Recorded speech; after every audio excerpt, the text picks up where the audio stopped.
Ekipa! Ekipa! Ajde, dosta se sad trupat. Ja ne mogu vjerovat, pa cijelo vrijeme nešto pričate, gluposti govorite, ne date mi da dođem do teksta. Slušaj, ej! Kapetane, da te pitam, dobro. Jes ti svinjski potkožni ekcem tipa gnojni? A što nisi? A što se ti lupežu smiješ? Znaš što si ti za mene? Rigotina tipa rijetka, ono. A što? Neću Tomi ništa reći, Toma je legenda. On ništa ne govori.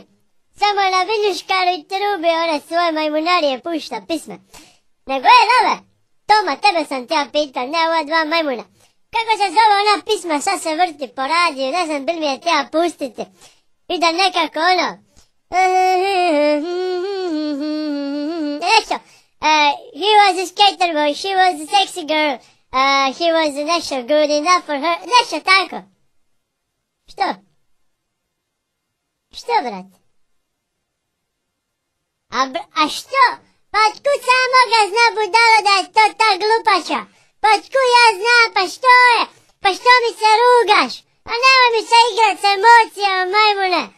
Pa nisi normalna, pa što će ljudi reći, što će ljudi misliti? Tu mi se rugate, pa što će ljudi reći vanka što slušaju? Oprostite ljudi koji slušate, ova dva majmuna su poludila. Stvarno, ajde Toma, brate, zarotiraj.